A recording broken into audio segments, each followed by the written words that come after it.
Welcome back, welcome back, welcome back, welcome back to the Touchdown Black and Gold vlog.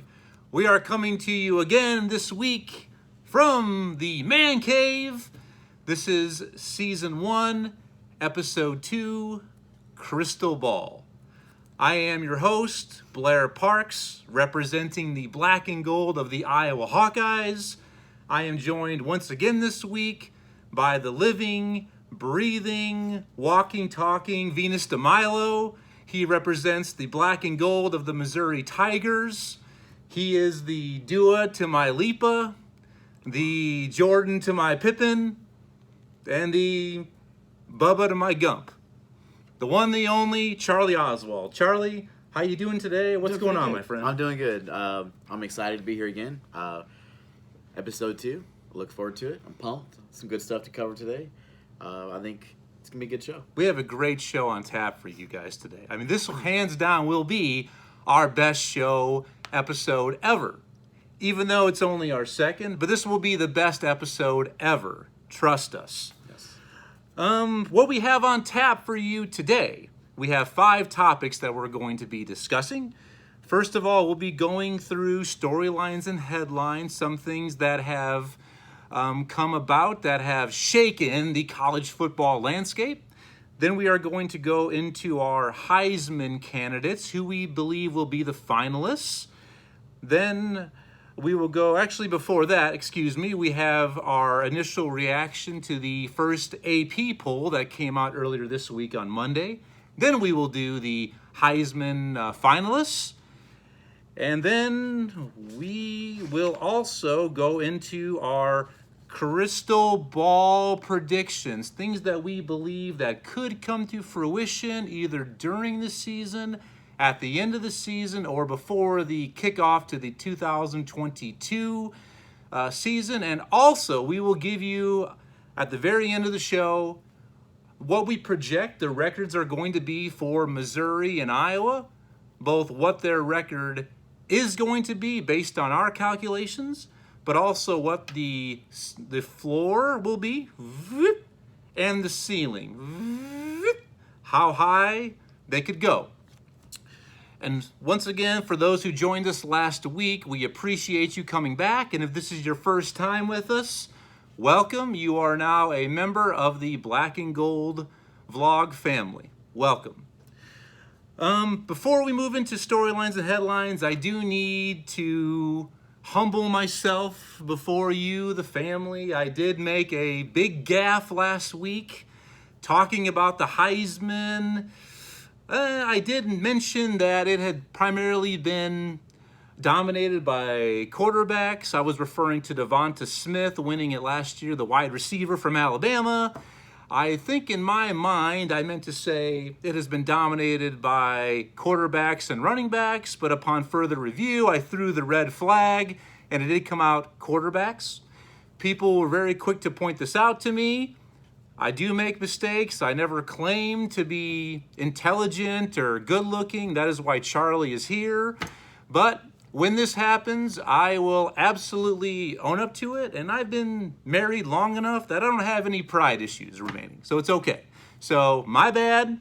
I will attempt to do better. So, our first storyline and headline. You ready to do this? Yes, I am. Let's get it. Boom. Our first storyline and headline. We are going to ask to bring it down just a little bit. I know we come out of the gate with a lot of energy, firing on all cylinders, the cycles of this show, but we do need to give a little bit of sombering news. 2 weeks ago, and we apologize for not mentioning this, we did intend last week, but we went kind of long-winded. We did lose a coaching legend in the college football world. Absolute legend. The great Bobby Bowden of Florida State passed away due to cancer. And at this time, the impact he made on the landscape for us watching him as fans, whether we rooted for Florida State or not, there is no doubt that you can debate his impact. I mean, his suave, his style. He was Mr. Dadgum. 2 national titles, 12 ACC titles, 2 Heisman Trophy winners. I mean, what did the guy not do, Charlie? You know, just the impact he had on his coaching tree below him, the people that making tons of money today because of him, because of his knowledge of what he did as them coaching under him. The knowledge that he passed on to the other coaches is just amazing. Yep, absolutely. And then he really took that program to the highest of all levels. And the thing is, I wasn't a big Florida State fan. It was one of those deals for me. I don't know about you. When I was a youngster, because if everybody liked a certain team or player, I didn't like them. It's just, I don't like always seeing the parity that happens in all sports, especially in college football. But he was just undeniably one of the greatest coaches of all time. And our thoughts, our prayers go out to the Bowden family and all of Florida State alums, fans, and the university. And I really believe that because he dominated the ACC like he did, I mean, recently I looked at his record. It was unbelievable against ACC opponents, how Florida State dominated. I think that really, in a roundabout way, kind of led to the rise of Clemson, saying if we want to get to this level, we have to emulate them, but we have to leapfrog them. We have to work harder, recruit better. So I definitely think it led to Clemson's rise in a roundabout way. I agree with that. It definitely could. I mean, what Bobby did, all those years in Florida State, he created a system that it's either you follow along to grow or you get left behind and you just be in his wake. Yeah. And I think Clemson's doing a very good job emulating that. Absolutely. So, thoughts and prayers again. Rest in peace, Bobby Bowden. Ooh, the next headline. I will let Charlie bring this up. What is going on this week? Breaking news from the teletype about Coach Scott Frost in Nebraska. Well, Scott Frost, my feelings about Nebraska. Not a huge Nebraska fan. Cannot stand Nebraska. So, they had some issues. They are being investigated by the NCAA because they were practicing off campus under direction of coaches to not be known.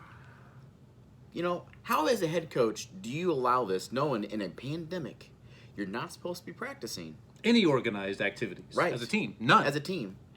How do you think you can get away with it by doing it off-site? Somebody's going to get out. Somebody's going to let it slip. Somebody's going to tell their buddy, their roommate, their mom, their dad, their brother, their sister, somebody, it's going to get out. It's always going to get out. This is no bueno for Scott Frost. And here's my thing with him. How is he staying there? I have no idea. We talked about this last week. Yeah, he's a true son. He made them relevant, and he was a great quarterback back in the day. But, if you look at what he has done as a head coach, his numbers, I got some stats here I'm going to pass off. So, after Osborne. We love stats. Stats Frank don't lie, people. Right. So, Frank Solich was 58-19 overall as a Nebraska head coach. 33-15 in the conference. Would you not take that as a Mizzou head man? Oh, absolutely. Absolutely. Then you got Bill Callahan replaced him. He was 27-22. So, this was a little bit of a downfall. He was 15-17 in conference. So there's a little bit of a black eye on him. Yeah. Then absolutely. Bo Pelini, our Bo. Good time Bo, right? He was 67-27 overall with a 38-17 conference record. But how is that? That's good. That's good. But, and then I'm not going to mention Mike Riley because he was just a 500 person too. He was 19-19, 12-14. But then you got our boy Scotty. Scotty. He's like the Fargus of college football. He is Fargus. So here's his deal: 12-20 overall. Yes. 9-17 in the Big Ten. 9-17. But yet you're going to keep this guy. So I say with those numbers and a fan base that was used to Tom Osborne having wins after wins after wins, he's got to go. His seat is on fire. Absolutely on fire. And I think he could be gone before the season starts. He definitely is in trouble. And because of this breaking news, one of my crystal ball predictions I had to amend. And I'll break that out later, but this changed things for me. And not just having a organized, it was strength and conditioning is what it was, but also they claim to have video evidence of also exceeding the number of coaches. Yeah. Because all these teams have what they call now analysts and consultants, and primarily they're ex-coaches. Yeah. but they are not allowed to coach in any type of capacity. But they are now shown that they also have video evidence of this. So, yeah, we love when Nebraska is good. Nebraska is a blue blood program in the NCAA football history. They're a top 10 winning program. We want them to be good, but I think now that it is inevitable of what's going to happen to Scott Frost. And we'll expand on that in a little bit. Anything else about Scott Frost? I don't like him. Yep. I can't say this is a family show what I think about him. Is it fair to call him the short timer? We can refer to him as short time Scott? Absolutely. Yeah. Yeah. And time, tick, tick, tick, tick, tick, will tell. Our next storyline headline, big one. And these next two absolutely have shaken the landscape to where, like I said last week, I feel like Bruce Wayne. Like, what the hell happened? This is what is going on right now. There is so much to intake, especially with this first headline is dealing with the playoff expansion. Now, for some of you who are the casual fan, I believe it started in, let's see, I did have a note. When did the playoffs begin? I did have a note of that. Let's see. 2014. Yep, 2014 is when the college football format began. So at the end of the regular season, the 4 best teams were chosen by experts, not computers. But here's my thing on those experts. Some of these people, if you look at the committee that chose these people, are not college football fans. I think that kind of aids, that's kind of the point, though. I know you know, that's kind of the point to where we don't want to have only coaches or media, people outside of that, to saying we are kind of the third party, the mediators to get fresh eyes. Mm-hmm. But do I definitely think that those type of people can potentially be swayed? Absolutely. Hey, if you ask, I got some people that don't watch college football, but they know the names. So if you gave them a list of 5 or 6 teams, and they say, well, who's really good? You could say, well, this team, this team, this team, and this team. Mm-hmm. You can pick your 4 best, and they're going to say, I agree. Yep, absolutely. So there you go. And what they are now proposing to expand from 4 to 12 teams, which, whether you like it or not, I think the majority of fans in college football are actually pro-expansion. I have been a member of the expansionist party for as long as I can remember. And I use that term from Rick Neuheisel, Chris Childers. They are members of the expansionist party, and I am absolutely a member of that. So what they have proposed, and I definitely believe it's coming, is 12 teams. Teams 1 through 4 will get an automatic bye, and then 5 through 8 will host 9 through 12 at home on campus sites, and I love that. Me too. Okay? So this playoff expansion, to me, it really seems to be a question of when, not if. I think it is going to happen. What do you think? Do you like the expansion? I do. Yes or no? I do. I think it's going to give a few other teams a chance to get another game or 2 in, to feel like they've accomplished something. If you're not, the same cookie cutter top 4 or 5 teams every single year that are in there, you got just your bowl game. Well, now you got a chance. You might get 1 or 2 more games out of it. Mm-hmm. And feel like, hey, we're working towards the playoffs. Look at Major League Baseball. You got the wild card. Hockey. There's so many options to get extra chances to prove yourself, and it's football. Yep. You just never know what's going to happen. What a lot of the opponents of this expansion would say things like, now you're allowing access compared to excellence. What do you think about that? Yeah, I do, because as a whole, it's giving everybody an opportunity. Yeah, because some would say there's not 12 worthy teams to play off against each other. There is. Yes, absolutely. I remember, watching back in the day, when everybody thought Oklahoma was so great, and Boise State came in on Statue of Liberty play and got that W. What a great game. A lasting memory. So you can use that example as, given the opportunity, you say, there's not 12 teams, to let the Boise State that year. Absolutely. Did they think they're not a good team? They punched a powerhouse in the mouth. Yep, and absolutely. got it done. They did. Memorable game, classic game out there in the desert. I'll never forget that. But also they had to convert like a 4th and long with the double pass to tie it up. Yeah. Great, good stuff. Also, there are some people who are against this, and I kind of do understand this, because remember, these are amateur athletes, even though we're kind of going to a different part of that, which next week we are going to get in a little bit into NIL and what that really means. But these are amateur athletes, all right? So when some people say there are health concerns to playing X amount of extra games, that is something that I do kind of understand. But do you think that's something we're saying they shouldn't do this? No, because if that's the case, then you shouldn't be playing a contact sport, period. Because, whether it's the first game of the season or a playoff game, you're still taking a chance to get hurt. People get hurt all the time. Mm-hmm. You just never know when it's your time to get hurt. So you're taking that chance playing. So, I remember back when the concussion stuff started coming about, you had, a lot of the NFL players saying, oh, this is horrible. But Brian Urlacher made a point. He's like, you're playing a sport that from the time you're playing Pee Wee football, high school football, college football, and into the NFL, if you're one of the lucky ones that are talented enough to get there, you're playing a sport that you love. You're taking a risk of getting a concussion and getting it, but it's worthwhile because you're passionate about it and you accept that up front. It's kind of the same thing. Okay. You accept this up front. If you're going to play football, you could blow your knee out. You could get a broken bone. You could do it any given time. Absolutely. Right? This is one thing that I'm also going to tie this into our next headline, because it's the major one, is does this expansion still favor the Power 5? And for some of you who may not understand that, the Power 5 is the 5 primary conferences that I don't want to say are given preference, but they have automatic qualifications for certain things.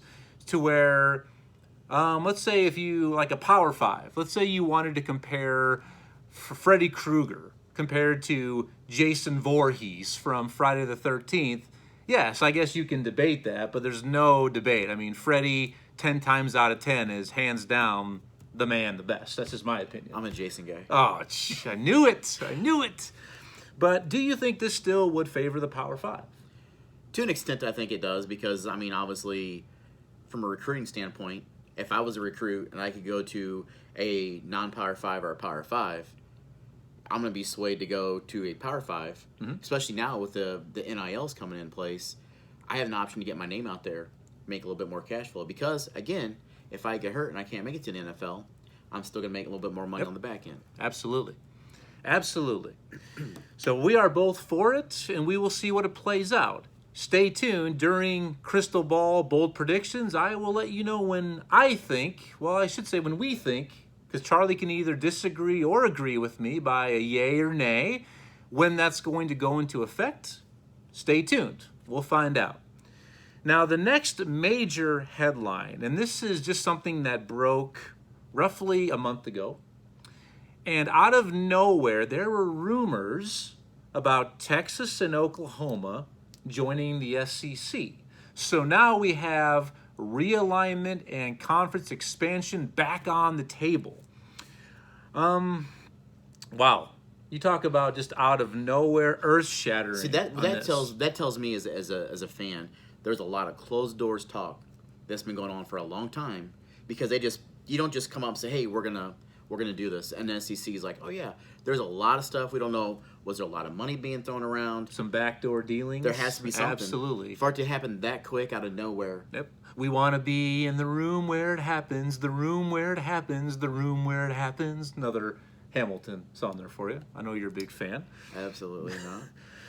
So, yeah, when we first heard this, I remember calling you or texting you and saying, what is this? Is this something that's legitimate? Is it just talk? But here we are a month later, and it has now come full circle. Texas and Oklahoma have informed the Big 12 they are outski, they're leaving, and they have been officially accepted by the SEC. So here we go again, how this is going to change the landscape. But before we talk about landscape of the SEC now, which obviously has now been changed, it's going to have to figure itself out a little bit. We also need to talk about what the Big Ten could do, what other power conferences might do in response to that. But before that, let's talk about the Big 12. And the Big 12 is one of the Power 5 conferences. Oklahoma and Texas did belong in the Big 12. And yes, they will be in the Big 12 at least for this season. But those are that conference's two biggest brands, biggest money makers. So now what does the Big 12 do? You have 8 teams remaining. Okay? So Charlie, what's one of an option? What do you think? Do you think the Big 12 should remain in place or should they just disband? What do you think the Big 12 should do? From a person who, I remember back in the day you had the Big 8. Mm-hmm. Yep, absolutely. They got it done. I mean, they had good teams. I mean, you had Nebraska every year dominating it. Oklahoma was right there. So I think that they should stay from a historical point. Mm-hmm. I like it. I think you'll see some non-Power 5 schools that are on that bubble wanting to step up. I could see them trying to slide in. Who do you think maybe they might try to recruit, or those non-Power 5 teams? Who do you think they might try to add to secure their place at the table? I don't know if they're going to, in my opinion, I don't think the way the landscape is setting up, I don't want to answer that today. Just because we don't know what's going to happen, and I don't want to stir a pot and say, oh, well, So in my opinion, there's a handful of teams in that vicinity where the power, because the Big 12 is kind of like that Midwest Central, I think there's several that could step up and could fit that mold. Absolutely. And you know damn well right now, ADs, presidents, chancellors, they're on the phone, they're contacting their counterparts at other conferences saying, hey, do you want to come on board? Can we go to you? Right. You know that is going on right now. I also believe the Big 12 should stay, especially if playoff expansion does happen, which I believe it will sooner than later. Then as a Power 5 conference, they're guaranteed a spot at the table, right? So leaving and going to a non-Power 5 league, which in their eyes probably would be one of the worst things to do, a downgrade, but we don't consider downgrades. They play great football at the non-Power 5 level, and we'll talk more about those teams in upcoming episodes. But yeah, maybe they get sucked up by other power. By then it would be the Power 4 conferences, but I think they should stay in place. I'm pretty sure they will. Yeah. I mean, it just makes sense from a financial standpoint. College football is a big money business right Absolutely. now. They'll stay. Absolutely. And right now, the Big Ten has been almost deathly quiet. Kind of like when you watch war movies, to where right before the big ambush scene, to where it's so quiet, and they say, wow, it's so quiet, almost too quiet, and then boom. It could be that, or it could just be out of sight, out of mind, too. Yep. They're like, hey, we're content with what we got. Yep. We've expanded, a couple times in the last, 10 years or so. Yep. Let's just kind of keep it where we got. And I definitely think I agree with you. Later on this season, just for fun, maybe we'll go ahead and give you guys plenty of scenarios. By then, maybe certain things will be confirmed. Hey, this team's going there, that team's going here. It's going to open up a lot of doors. So we'll definitely have this. That'd be a fun episode. Just, hey, let's have all these what-if scenarios. Okay? Yeah. But Big Ten, I definitely think they are doing something behind closed doors. Like I said last week, pay no attention to the man behind the curtain like the Land of Oz. I think there is something going on. It very well could. Okay, anything else to add with realignment? Well, first of all, let's ask you this, because you're an SEC guy, and this is going to primarily benefit you. I don't see this being something that's a negative. I don't think any true SEC fan or educated football fan would say this isn't good, but what do you think about it? I'm kind of torn because, I see the pros and cons. Yes. There's pros. You're getting two, top-notch teams that are historic. I mean, you look at what each one has done through the years. I mean, now you're just making the SEC stronger, but then at the same time, Texas is that like the little brother or the big brother that is so annoying and is kind of bullying. Like, I remember, why a lot of teams wanted to lead the Big 12 is because they wanted to start their own network in Texas. I think it was like the Bighorn Network or something, and just all this other, and they were just wanting to control so much because that helps them with recruiting. Yeah. So what are they going to do now in the next few years to start disrupting a lot of that stuff?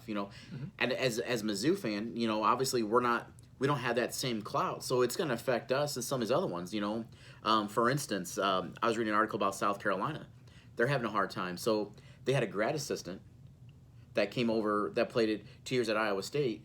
They made him a quarterback and put him on a roster because they don't have enough. They need recruits, they need players, and it's just, so how much is that going to affect smaller teams, South Carolina, Mizzou, Arkansas, some of these smaller, they're still historic, but yet on that bubble, it's going to impact Kentucky, and Texas is a hotbed for a lot of those places. And think about that. It could water down a lot of recruiting. You talk about it's so competitive right now for recruits. Like you mentioned, it's going to be an absolute SH show. I'm not going to fill in the last two letters because this is a family program. But yeah, I definitely think it is good. And what Charlie was talking about was, and kind of remember that. I think before the Longhorn Network was created, remember, there was talk about Oklahoma and Texas wanting to go to the Pac-12. Yeah. And basically, they bent over backwards the Big 12 to accommodate them. They let Texas have their very own network. And Texas, the athletic department is one of the most lucrative athletic departments in the nation. I mean, whatever Texas fans are loyal as can be. Yep, whatever they want, they can get, and what they need, they have. But then they created it, but still, you could tell right there the divide was there. Colorado left, along with Missouri and Texas A&M. So will that Nebraska. And Nebraska too? Yep, right there, Nebraska as well. So will that carry over to the SEC? We sure hope not, but time will tell. What happens with that? But yeah, you're adding two legitimate brands. I mean, you talk about, I always talk about prestige because that's what I really care about those things a lot. I am a creature of habit. I love tradition that you have right there. The SEC adds two of the top 10 winningest programs in history. I mean, you really can't fault it. It is absolutely, who doesn't want to see Texas and Alabama? Who doesn't want to see LSU and Oklahoma? Who doesn't want to see these matchups? Yeah. But we'll see. There's going to be some pros and cons. But right now, I think it is an absolute slam dunk addition for the SEC. The money alone is going to be just amazing. Yeah, I mean, is this really just a money grab? It's kind of hard for me not to say. But think of the revenue. I think it is in a sense because, the SEC is probably thinking, hey, what can we do to be, a lot of people look at, I know you're going to disagree with this, a lot of people look at the SEC as the top conference. Oh, I think they are. So now they're separating themselves even more so. Mm-hmm. So I wouldn't be surprised down the road. I'm not going to get too much into this. Mm-hmm. You might see a couple conferences merging together and putting that money together. And I wouldn't be surprised with the expansion of the playoffs if you don't see super conferences being formed. Mm-hmm. Down the road, 10, 15, 20 years, you might just have 4 or 5 conferences, period, total. Yep. That's it. If you're Division I football, you're going to be part of that, or absolutely. Good riddance. Absolutely. And you're right. I do not disagree. The SEC is it. Not just for football, but look at how good their baseball teams are. Softball. Basketball has gotten much better. Mm-hmm. I still think the Big Ten, ACC is comparable, maybe a little bit better. But overall, the conference itself, the SEC, there's no debating. I can't. Right. I can't debate that. There's not. But being a money grab, it definitely is going to increase the old Benjamins. Show me the money there, Mr. Johnny Manziel. Let me just share with you, the audience, how much revenue we're talking about. And this is last year, a COVID year, where, yes, there still was, TV revenue, the contracts, but definitely was not the same as far as attendance, especially in Big Ten country. We didn't allow fans. We had family and closest friends, which basically were family. I looked this up before the show, and try this on. Last year, the Big Ten made $768 million. And the SEC is second, a close second, but then again, here's the disparity. The SEC made $728 million. That's not billions, it's millions. But still, that is that number. It's a lot of money. I think adding Texas and Oklahoma, that's going to vastly exceed the Big Ten. But it really comes down to the TV contracts. That revenue, that's what it's really about. And that's what it's going to pull them because Texas is such... I mean, maybe not since Texas A&M went to the SEC, but now that Texas is there, they're going to be the force out of that state. And the fan base is going to just grow again back to where you were back in the Mac Brown days. And it's going to be huge. Yep. All right.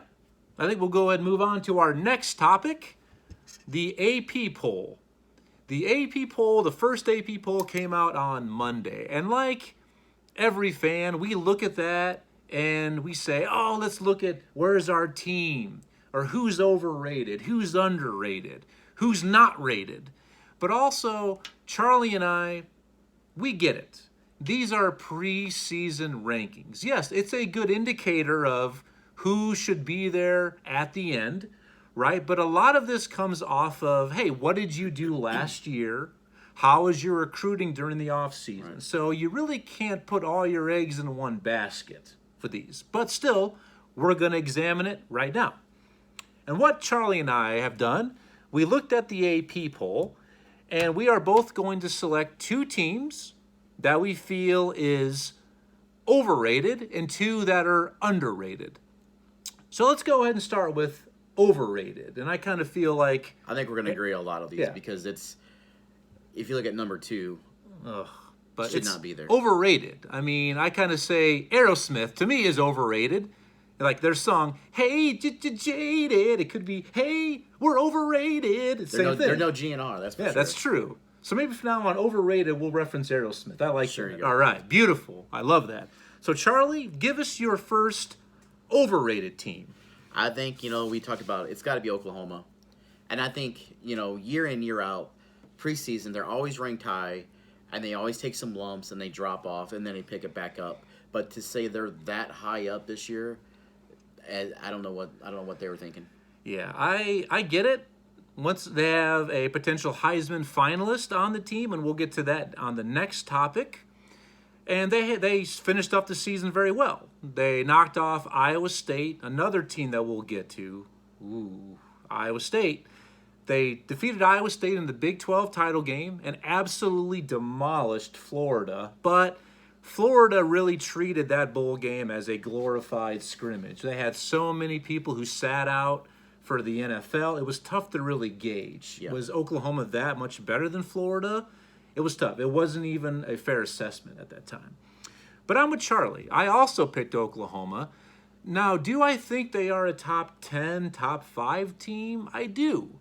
But we've seen this in the past, like you said. They come in with all the hype, the ranking, and really kind of faceplant.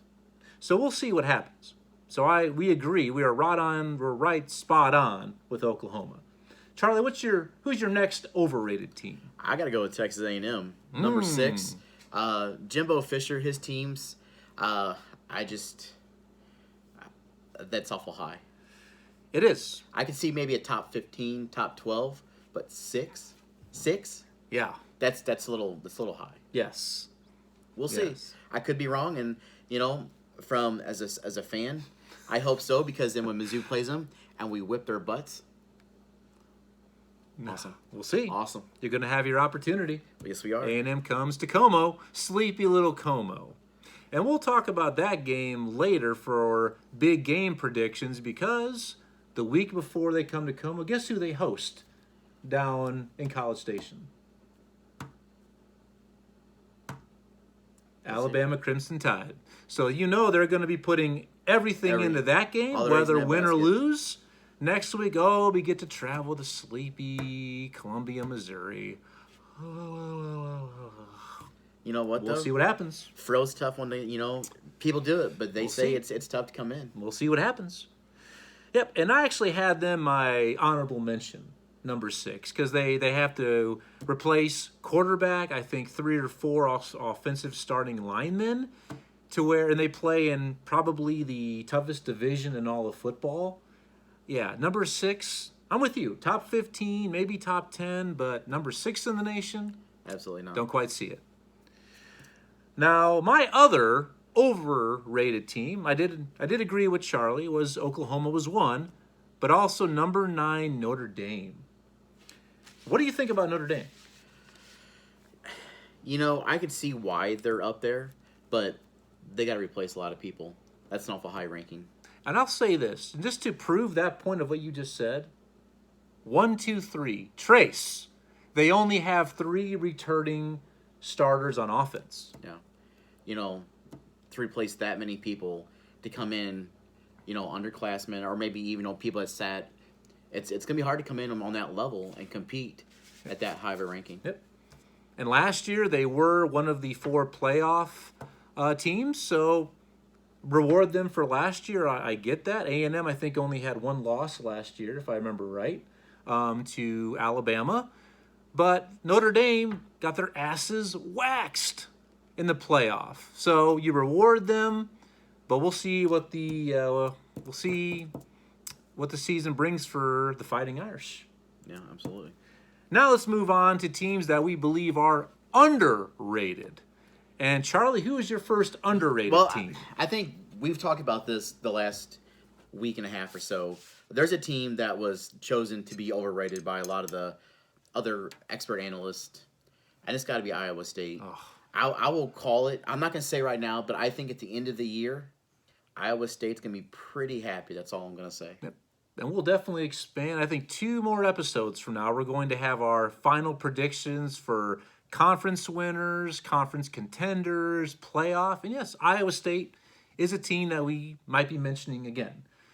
And once again, Charlie and I are right there. I agree that Iowa State is highly underrated. Why else do you think they're underrated? They had that offense. You know, they use tight ends, and tight ends is a position that is underutilized in today's schemes. Absolutely. So hey, you're talking to an Iowa Hawkeye. I mean, George Kittle. I mean, George Kittle, Noah Fant, T.J. Hawkinson. Right now, the 3 highest fantasy tight ends right now, all from Iowa. So yeah. You're speaking my language. They're returning the players on offense and defense across the board, and Matt Campbell is just flat getting it done as a coach. Yep. Everybody in that program is completely bought into him and his system. Yep. And I think you're going to see that this year. Last year, they kind of started out a little bit kind of lumpy, got a little slow, but then they hit their stride. And I think this year they're going to hit their stride out of the gate, and they're going to be a very good racehorse this year. Absolutely. And they're going to make a push. The real deal. Nah, I mean, you know me. I got my man crushes. PJ, the bald beauty. Fitzy, the man that he is. I'm not worthy to like Coach Matt Campbell. I'm just not. He is so far above me. I know my role. I know my place. I tell you, he's just, I don't know, he's just got that swag to him that he just exudes. Like, he is just like, oh, look at me. I jiggle and wiggle. That's you look at him and he just like pumps you up just with his so much energy and just, yeah. And you're right. They started off last year. They lost at home against Louisiana, who ended up being a very good team, and they are ranked to start the AP. Louisiana, we'll talk more about the Raging Cajuns. Actually, later on this episode, we'll talk about the Raging Cajuns more. But I absolutely am so high on this Iowa State team. And I shouldn't be. They are Iowa's in-state rival, but it's a friendly rivalry. And let me just, because I'm an analytics guy. I am a guy who is numbers. So is Charlie, but that's why we're a really good combination. We're the perfect couple for this kind of show, because this man understands schemes a little bit better than I do. Like, hey, as far as what can a defense do in response to this scheme or an offense to this scheme, I can tell you generalities, but this man is the whiz kid for that. But analytics, let me just share with you and you, Charlie, I know you're aware, but what Iowa State has coming back. And this is kind of where I'm going to tie in Oklahoma being overrated number 2 to Iowa State being underrated number 7. This is what Iowa State has returning, people. Who do you think last year Spencer Rattler came onto the scene, looked excellent, started the year a little bit rough with Oklahoma, but growing pains that you're going to have as a freshman. But who do you think was the offensive player of the year last year? Was it Spencer Rattler or somebody else? It was somebody else. It was Breece Hall, the running back at Iowa State, who is back this season. Now, just that. Let's just focus on quarterback. Do you think Spencer Rattler was the first team Big 12 quarterback? No, he was not. He was not. Else. It was Brock Purdy for Iowa State, who is also back this season. The defensive player of the year, was not on Oklahoma's squad either. That was Mike Rose for Iowa State. He is also back. Also, the first team all Big 12 wide receiver, Xavier Hutchinson, Iowa State, also back. Charlie Kohler, the first team tight end for Iowa State, and the runner-up for the Mackey Award, which goes to the best tight end in the entire nation, is also back. I don't see that kind of a separation from Oklahoma to Iowa State. I just don't see it. I don't know how this is possible. See, this goes back to the thing like I was talking about a minute ago. All these years, Oklahoma is always preseason rated so high, and a lot of times they get it wrong, and it's the politics of who they are. Yeah, I If Iowa State was a historic program, they wouldn't be overrated. Yeah. They would be up there and talk with everybody else as a top 5 program. Yeah. If Oklahoma was ranked number 4 and Iowa State like number 5, I would be okay with that. But there's not that much separation there between these two teams. And also, I left one out. Will McDonald, the defensive lineman, he led the Big 12 in sacks last year, also on Iowa State, and also coming back. I don't understand. Right. And also, did not Iowa State beat Oklahoma last year? They did, straight up in the regular season. And in the conference title game, they threw an interception on the doorway in the end zone to end it. So they could have beaten them twice. Yeah. I just don't see the separation as that much between these two teams. And to kind of further that, the FPI, which is basically strength of schedule, your personnel, that is something that computers basically will run their simulations. And I was watching College Game Day live yesterday. Just happened to put it on. And in the Big Ten, Ohio State has a 70% chance to win via the FPI. And yes, there is that kind of a gap in Ohio State to everybody else in the Big Ten. I believe that actually might seem a little bit high, like 60% chance to win. I can see that. Right. But 70, that says a lot. But guess what? The very next conference that they referred to was the Big 12. Oklahoma had a 68% chance to win. 68%. Iowa State is not that far back, folks. I mean, we're both so high on this team. I need to let my blood pressure come down a little bit. We'll definitely talk about this team more. If you're a fan who likes chaos, if you want to root for an underdog and say, I want to see some new blood, I want everything to be shook, I want absolute chaos, dogs and cats living together, mass hysteria, you got to be rooting for Iowa State this year. You have to. You have to. Okay. All right.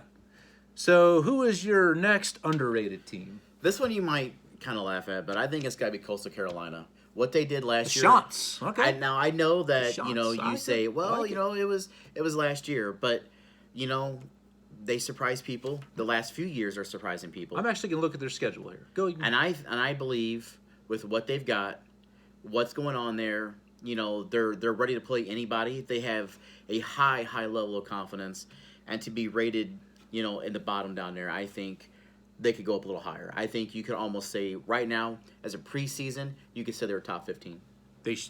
They are well deserving, at least top 20.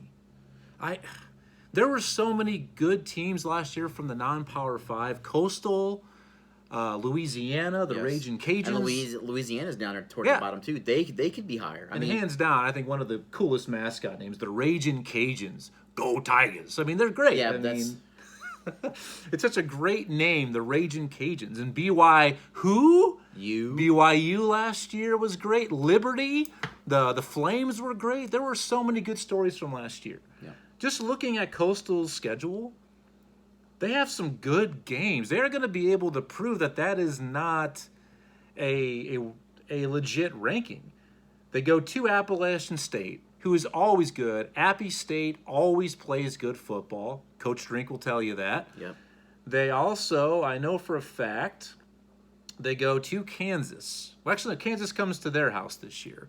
Granted, it's Kansas. They're still down, but they have every chance to beat a Power 5 opponent. No. Let's see. Who else do they got? They go to Jonesboro, Arkansas. Yep, they go to the Wolves, and more than likely, they don't play Louisiana in the regular season. But if all things shake out the way I think it will in the Sun Belt, they'll be facing the Raging Cajuns for the championship. Absolutely. Okay. So I definitely believe that they are underrated, but not the team that I chose. My next underrated team is I've got to go with the LSU Tigers and Coach O. I spent a lot of time last week talking about Coach O. Go Tigers! But I am absolutely sold on this team. when I look at what they have coming back, LSU returns 16 starters, and the schedule does set up pretty nice for them. Earlier this week, Miles Brennan, who I believe he was chosen to be their starting quarterback, is now hurt. Yeah. Pretty much most for the entire season or most of it. But this freshman who came in, who's now taking his spot, is hands down the better quarterback that I saw.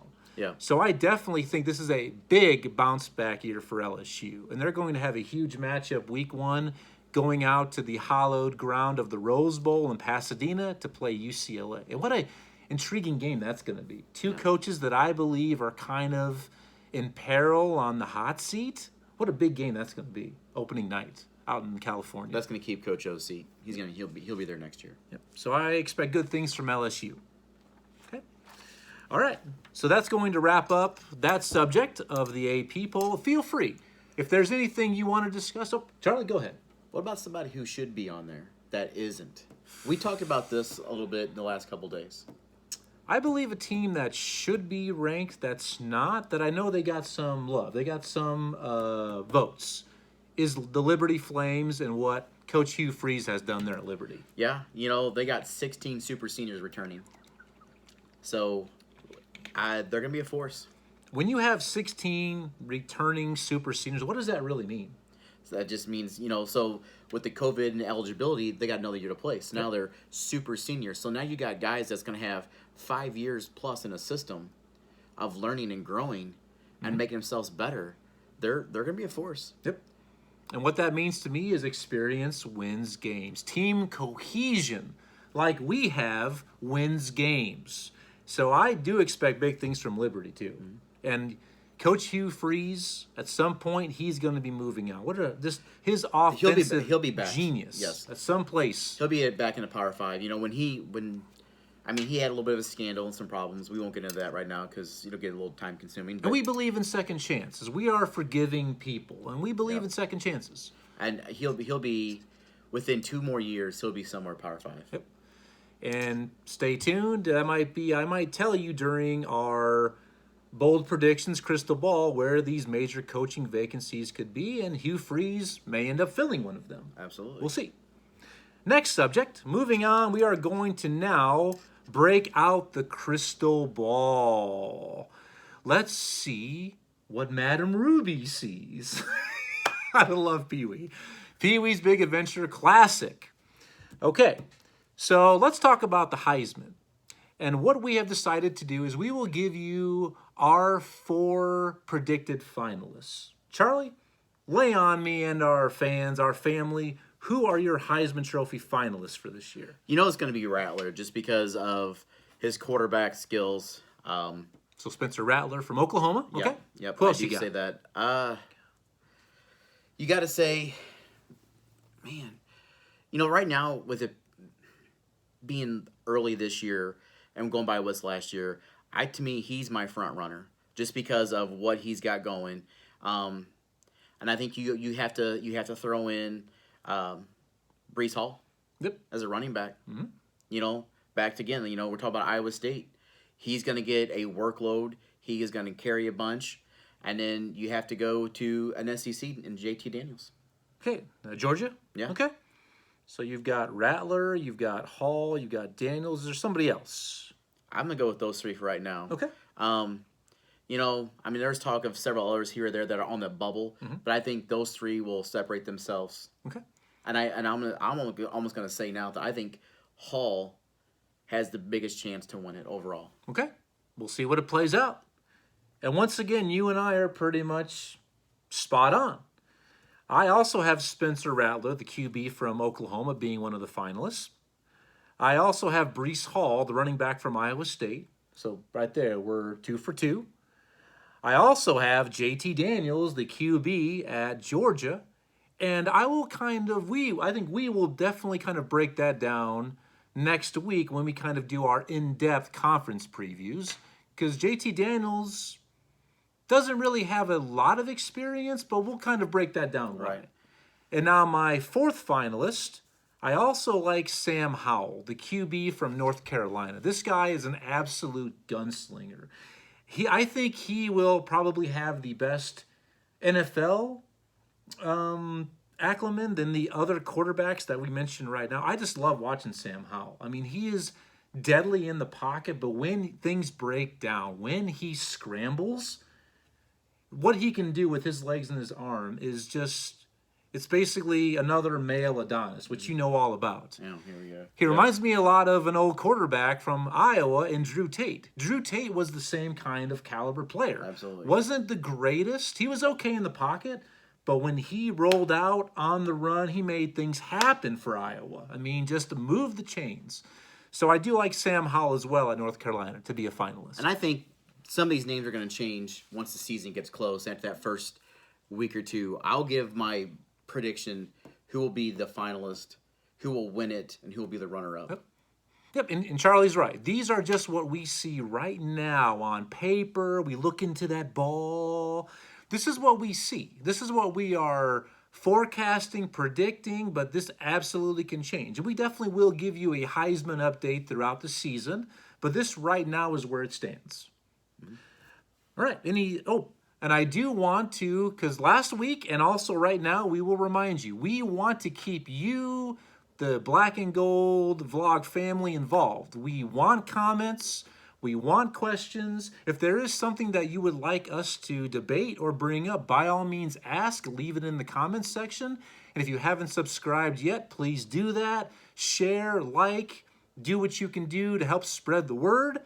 Is my brother, Anthony, my sweet brother Numse, in Iowa City. He lives just north of Iowa City. And last week's episode, I did share with you how my father is the one who introduced me to Iowa football and all things Iowa athletics. Anthony is the one who he always kept that burning bright and still does. And Anthony, he left some comments for us. He definitely did point out that I gaffed about the running backs who have won the Heisman recently, the Alabama running backs, Reggie Bush. But he had a question. He asked us, when you look at Heisman classes, and I'm just going to more or less focus on the ones that are from our lifetime. I did not do any research before that with the old boys. But Anthony asked us, the 1997 Heisman finalists, the race for that, these names, Charles Woodson, Peyton Manning, Ryan Leaf, and Randy Moss. It is hard to debate that. I mean, I think it's a slam dunk when 3 of these 4 guys had prolific NFL careers, and now they're all in the Hall of Fame. Ryan Leaf just had issues with traction, but he also had some off-the-field issues. What do you think about that class? Talking about Ryan, it's an amazing class. It is. When you talk about Leaf, the Heisman isn't about what you do projected in NFL. It's what you did in college. Yes. And he flat lit it up. He did for Washington State. He had numbers that were unbelievable. I mean, you look at that, just because these quarterbacks get it, a lot of quarterbacks win the Heisman, they kind of fizzle in the NFL. Yep. That's their one shining moment to they peak, reference the college basketball tournament. If you look at that class, and if you look at Randy Moss, what he's done, and Woodson, and of course, you got Peyton. I mean, that's just unbelievable names. Like you said, they're all in the Hall of Fame. Yeah. What they contributed to the NFL, I mean, it's amazing. Yep. To have those names in that list. I know. It's sick. It is. It absolutely is. I think hands down, kudos, Anthony. Great question, and we absolutely agree with you. And plus, Randy Moss gave us, I think, hands down, one of the best sound bites ever. Hey, Randy, you paid your fine. Did you cut him a check? No, when you're rich, you don't write checks. No. How'd you pay him? Straight cash, homie. Straight cash, homie. One of the best sound bites ever from a professional athlete in Randy Moss. The other thing Anthony asked, and we'll spend a minute or two on this, is absolutely, it seems like the Heisman Trophy has been dominated by quarterbacks, running backs, wide receivers, skill positions on the offensive side of the ball. But he does ask, do you think primarily a defensive player on the defensive side of the ball will ever win the Heisman Trophy again? I believe that they could. It's just it's an ever-changing landscape. It cycles. If you look at everything, like I see kids walking around with mullets again. So I'm going to date myself here. I remember when mullets were cool when I was younger, and now they're back again. Some of you out there who prefer the mullet, There you go. But that's what I'm saying. He means no offense. It's just everything changes. It cycles. Dang, brother. The changing landscape. So I could see you're going to start seeing an exceptional athlete like another Charles Woodson come through. It's going to be a receiver and get it done, or he might be a corner or a safety, but can play both sides of the ball. Or maybe be a phenomenal kick returner, but could still be a safety or a corner. And they're going to get it done. And I could see them winning it. I really could. I think you will see it in the next 10 years. There's a really good chance you could see somebody on the defensive side of the ball win it. You have just a lockdown defensive player that wreaks havoc, that the offense schemes totally around. Yeah. Hey, we need to double team this D lineman. Don't throw anywhere on that side near the ball at that cornerback. I think that is coming. But it is very difficult. And I think the days of offensive linemen being finalists, I think those days are gone, though, of offensive line, unfortunately. But as offensive get stronger, too, that's going to affect the chance of that because you're going to look at receivers, quarterbacks, running backs. But like I said, you're going to have that defender that can play both sides of the ball or is just a phenomenal punt returner, kick returner. And change the outcome of a game himself. Absolutely. Yep. Absolutely. Excellent. I do agree. So 10 years, 20, 25, but it will happen again. I think sooner than later, but not going to happen this year. I just don't see it happening this year. No. Okay? So, Anthony, thank you very much. You're the best. My sweet brother Noomsy, and all of you, feel free. Share with us questions, comments, concerns. We are here for you. And speaking of that, what is your favorite Eddie Murphy movie? Oh, man. For me... I only ask because feel free. You out there watching, leave us comments. What is your favorite Eddie Murphy movie? I think it's gotta be Beverly Hills Cop 1. Beverly Hills Cop is an absolute classic. I think that's got to be one of the top ones for me. Yeah, but I think very few people would say The Golden Child. But very few would say The Golden Child. It's classic. Oh, it is. It's good. It is, absolutely. So thank you, Anthony. Keep them coming. He said if we want to make him the official stat guy, we can do that. Okay. So there we go. Anthony, you're hired. 2 thumbs up. 4 thumbs up. All right. Let's move on to our next subject now. We are moving on to our the crystal ball predictions. And this is going to be fun. This has already been fun. What a great show. I love it. This has been excellent. All right. Now, what we're going to do, like I said during the intro, that these are things that we think will happen or maybe should happen, can happen, but they may not. This is something, once again, completely off the cuff, just what we see today. All right? And what we're going to do, we'll archive these. I think at the end of the season or maybe before the 2022 season kicks off, we'll just see how we did. Okay. Let's see how close we were. That's a good idea, right? Absolutely. Let's just see. Okay. So let's get right into it and see what Madame Ruby sees. And what we're going to do, because I am a big fan of Old English. I love that time frame of the Middle Ages with knights, dragons, witches, wizards. That's great. And also with Robin Hood Men in Tights, you have to love that time frame. So I'm going to ask Charlie these predictions, and he's going to simply give me a yay or a nay and then explain why it is. Charlie, you ready? Yes.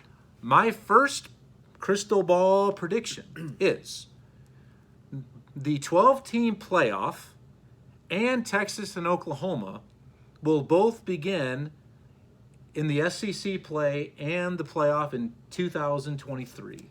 Yay or nay? I say nay. I think it'll be the year after, just because of the fact that Oklahoma and Texas are going to have to pay so much money the earlier they leave to get to the SEC. Yep. So they're going to have to weigh out the cost benefits. Is it going to be more effective to pay that money up front and then go to the SEC, or wait one more year and then go? And I think they wait one more year just to save money. Okay. And what Charlie's referring to is right now the contracts that Texas and Oklahoma have with the Big 12 is they cannot leave until the end of the 25-26 season. That is also when the current playoff format contract expires, but I definitely think this is going to happen as soon as possible because of the money. It is so lucrative. I think they will find a way to make it work. I think Texas and Oklahoma will pay, and they will start in 2023 in the SEC, and that's when the playoff will also begin. We'll see. That's what I think. Next one. This season, during conference championship weekend, we will have multiple upsets that will completely shake up, prevent chaos to the playoff invitees. What do you think? As far as multiple, I could say there's going to be at least one or two. So I say yay. Yay. Perfect. We talked about it before. Iowa State, they're expecting Oklahoma to come out. It's going to be Iowa State. Okay. That's for sure. That is going to be huge. And I think there's a chance that you could see, with Clemson, luck's going to run out eventually, right? We'll see.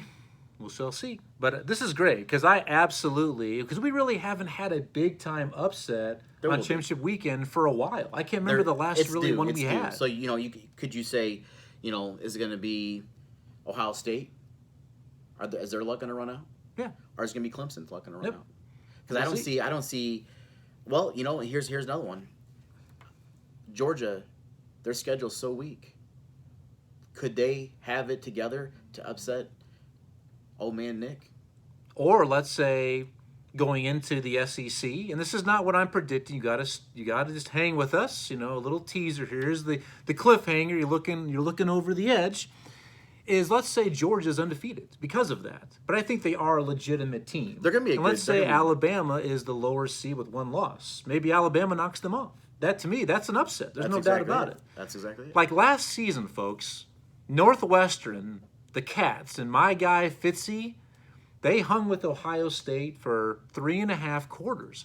Let's say Northwestern would have upset them last year. I don't think Northwestern then would have got an invite to replace Ohio State, but I think something like that is going to happen it very multiple well times this season, in conference championship weekend.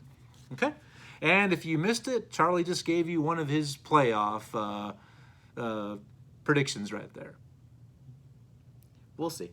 Yep, and I may agree or disagree with him in a few find episodes down the road. We will definitely find out. All right. Next one coming at you. Currently, Nick Saban has a perfect record, 23-0 against former assistants. This year, he will lose a game to one of his former assistants. What do you think? Yay or nay? Nay. Nay. The reason being is because he is probably one of the best at his schemes. He knows what those coaches, he knows that they know what he's going to do. So he changes it up and keeps them off balance just enough to get it done. It's been close numerous times, but he keeps that one step ahead, and I think he's still going to do that. Okay. I definitely think this year he is going to get the big L from one of his former assistants. If you had to give a suggestion, who do you think it could be? I think, even though we just talked about them, I do think right now they are slightly overrated. I think that game down in College Station at A&M, I think that's the best chance that old Jimbo Fisher will knock off his former boss. Lane Kiffin, Ole Miss will have a chance as well. I think Ole Miss might be a better team. Offensively, they can hang with Alabama. They proved that last year, but defense cannot continue to be optional, Ole Miss, if you are going to climb Mount Saban. So I think Jimbo Fisher, and then maybe potentially Kirby Smart at Georgia if they meet up in the SEC title game. I think this year he definitely gets a loss. We'll see. All right. So we disagree on that one. Next one. I love this one. In his first season at the helm of the Fighting Illini, Bret Bielema will get Illinois to a bowl game. Yay or nay? Nay. He will. His ceiling to me is 5, and I think he's projected. In my opinion, I project them to get 4 wins. Ooh. Well, that's more than what Vegas is saying they're going to get. I project they'll get 4 wins, at the most 5, and that's just going to be on a fluke. But no, they will not go to a bowl game. Well, I predict yes, obviously, but that is really dependent on next Saturday. We do have a week 0 this year, the 28th. There's a handful of games, but only really one is Power 5 against Power 5. It's a conference game. Nebraska goes to Illinois. The Big Ten is on display. Hallelujah. So I have maybe Illinois winning that game. And if they do, it will make getting to 6 wins a lot easier. I am putting a lot on potentially next week's game, and we'll talk about that Next week's episode, we'll have a very in-depth Week 0 preview for you guys. And Illinois could win that game. The stuff going on right now in Nebraska could be a distraction. Okay. We'll see. Moving on. Next one. I love this one. We already mentioned the Louisiana Ragin' Cajuns. Excellent team. I predict Billy Napier, currently the coach of the Ragin' Cajuns, will be the next LSU head football coach. Last week I brought up, I think Ed Orgeron is on the hot seat, not necessarily because of record or on-the-field performance, but everything that's going on within that athletic department with the program. You have a very easy, quick coaching search. Billy Napier is a hot commodity. He will be at some point at a Power 5 program. He has roots there in the state. It makes total sense. Billy Napier will be at the helm of the Tigers before the 22 season kicks off. Yay or nay? Nay.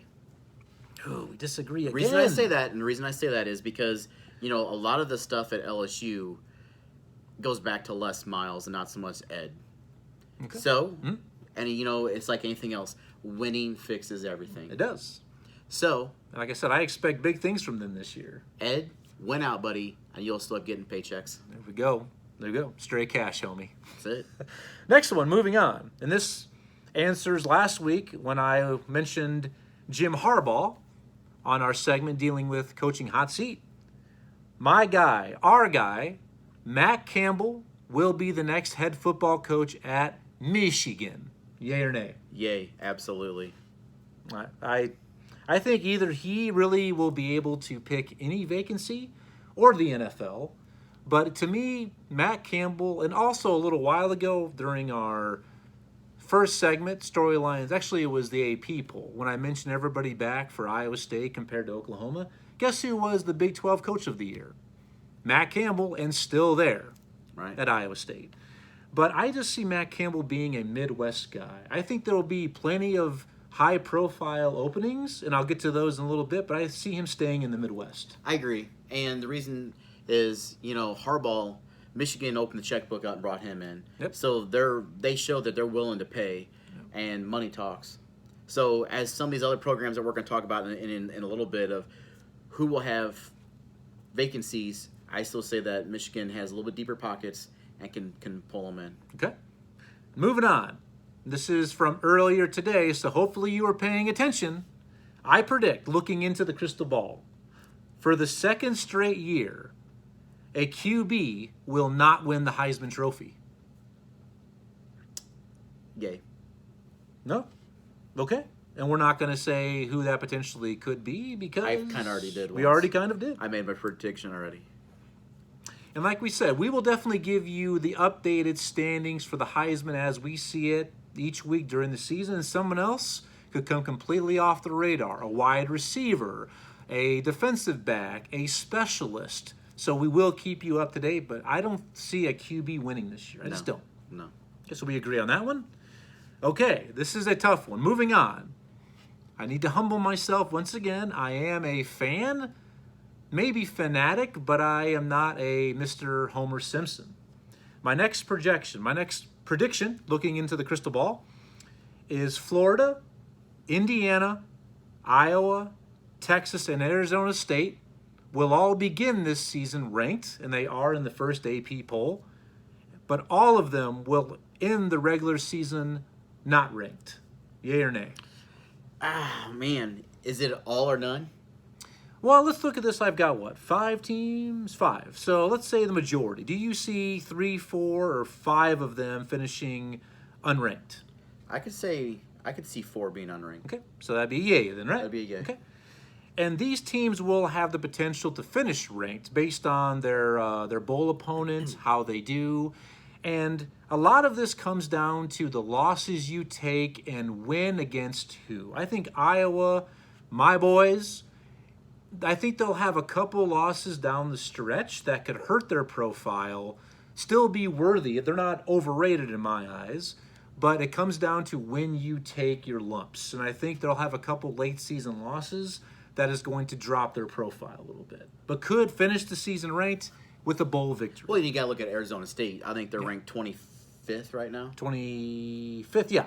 At the So, very tail end of the rankings. With everything going on, I could see that being a major distraction. And if Herm leaves before the season or start the season, I think it could really have a major impact. And I think they might struggle to go 6-6. Yeah, all these ongoing investigations at Arizona State, now Nebraska, just derails morale, the cohesion of a team. Yes. It's going to be a tough situation this year, both in Lincoln and out there in Tempe. And yeah, just to confirm, Arizona State is ranked 25th in the AP poll.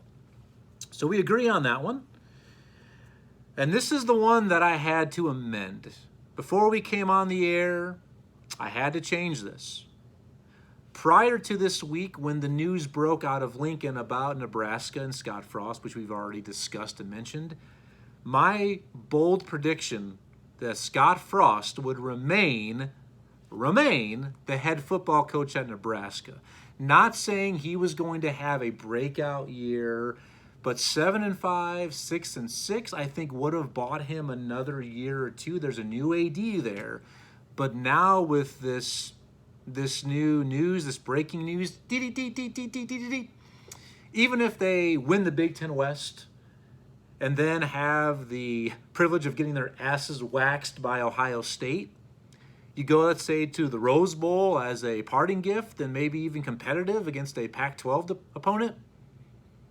I don't see Scott Frost staying there. I just don't. I can't see him staying regardless of the stuff coming out. I mean, when your record is that horrible and they've let other coaches go that were 500. Yeah. I don't get it. You know, I mean, when you're 9-17 in conference. Once upon a time, Nebraska, 9-17. Nebraska was firing coaches who won 9 games, but now they give extensions to guys who win 4 or 5. Yeah. So I had to update this crystal ball prediction. There will be coaching vacancies at the following Power 5 teams: UCLA, USC, Arizona State, Iowa State, because Matt Campbell is going to Michigan, as we both predict, and Nebraska. Yay or nay? Yay. I think this year is going to be spring cleaning in the Pac-12. Last year we saw that run rampant, especially in the SEC East Division, your division, Yes. with Carolina, Vandy, Tennessee. I think this year it's coming to the Pac-12. Spring cleaning time. Anything about those crystal ball predictions, Charlie? Not really. It's going to be interesting to see the ones that we have conflicting views on. We had 9 total, and we agreed on 5, and so 5 were yays and 4 were nays. We'll see what happens. It's going to be good. All right, now we're moving on to our last topic of the day. Man, this is great. This is excellent. Once again, this will be our best show episode ever. And next week will be better than this one. One can only hope. It will be. All right. So quickly, what we're going to do today. Next week, tune in. Next week is when we will give you our in-depth preview of both Missouri and Iowa. So today, we have asked each other to look into that crystal ball. And we'll give you what we project their records are going to be, but also the ceiling and the floor. And once again, folks, this is based on what we see right now on paper. No injuries really have occurred. They could occur at any given time during the season, which could absolutely change everything. You know, it's end of summer. We don't have to worry about the elements right now of rain, snow, wind. So these absolutely can change. And they probably will, because we're going to have a pick 'em. 15 games we're going to pick every week. So we'll just see how our teams are playing when the season kicks off. So I'll ask Charlie. Charlie, what do you project is going to be Missouri's record? And next week, remember, today we aren't going to break down. We're not going to look at the schedule. We'll do that next week. But just in general, to set up next week's program, where's Mizzou going to finish? What's their record going to be? I'm going to go 8-4. 8-4. Okay. Excellent. Now, if things go their way, and when we say that, this is just one of those sports. Sometimes the ball will just how it bounces, literally and figuratively. Sometimes you get some breaks, sometimes you don't. Once again, if a player's hurt, there's elements, a lot of things. Hey, what time's kickoff? Is it a short week? So what do you think is the ceiling of Missouri when you look at their schedule? 9-3. 9-3. Okay. And what about the floor? What's the lowest you think they could go? 7-5. 7-5. Okay. You know what? You and I are pretty much spot on. I also had them going 8-4. I had them going 9-3 as their ceiling, but I had them going 6-6 for the floor. So 2 out of the 3, like Meatloaf said, 2 out of 3 ain't bad. Excellent. And next week, I can't wait to have Charlie break down Mizzou's schedule, and I'll see if I agree or disagree with where the win's going to come and where the loss is going to be. Excellent. So in your Good. crystal ball, when you said the floor is 6-6, do you mean the basement of the Alamo? In the Alamo.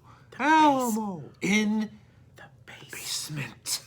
Yes, absolutely. I love that. Love that. And also, too, you know, earlier in the show when I said you're the Bubba to my Gump, that just popped into my head because I watched Forrest Gump was on a couple nights ago. I mean, just how great of a movie is that? I mean, the actors and actresses are they're all good, especially Sally Field as Mrs. Gump. I mean, she's so good. Yeah. And she's great in all of her movies. I mean, The Smokey and the Bandits, Classics. Steel Magnolias, Mrs. Doubtfire, but she's just great as Mrs. Gump. Your mama sure does care about your schooling, son. You don't say much, do you? Now, Iowa, where I see them, my crystal ball, I also have Iowa at 8-4. I have their ceiling a little bit higher. I have them 10-2. But their floor, I also have as 6-6, where I kind of had Missouri at. So next week, I'll break that down with you, and Charlie can tell me if I'm spot on or if I'm just a Looney Tune. We're close. I've got the projection. I got them going 7-5. 7-5? Okay, you got Iowa going 7-5. And I could see the floor being 6-6, but I had the ceiling at 9-3. I think 10-2 is a little generous. Okay. But I could see that. Okay. I think 7-5 is pretty spot on. Perfect. But like you said, things happen, things go your way. You know, the ball might bounce correctly, and they could go a little higher. Excellent. 8-4, 9-3. Yep. We'll You'll have see. to just wait and see. I can't wait for next week's episode. Ugh. This is so great. Well, there you have it, folks. There's our 5 topics. This was like a smorgasbord, a buffet today. We had these 5 things, and it's like we had a little bit of Pizza Ranch. We had a little bit of Old Country Buffet, a little bit of CC's, a little bit of Ponderosa, And but any a Chinese ton buffet. of Who Hot. Oh, yes. Who Hot. If you don't know Who Hot, then you are on the outside looking in, people. For next week's episode, this is what we've got lined up for you. We're going to go through our storylines and headlines like we try to do every episode. We're going to finish up a couple of the big storylines and headlines that broke during the summer. We're going to give you a pretty good Week 0 preview. We have football next Saturday, people. It's the most wonderful time of the year, as I wiggle and jiggle more. We'll also give you our in-depth previews for Missouri and Iowa, and also a in-depth conference-by-conference preview. So it's going to be an excellent show, the best show ever next week. Have any parting thoughts for the people, the family watching at home, Charlie? Thanks for watching again, and please like and subscribe if you haven't done it already. You know, we appreciate all the support, and we look forward to this weekly. Yep. Give us your comments. Let us know how we're doing. Until next week, peace, prosperity, progress. See ya. See you Bye-bye. guys.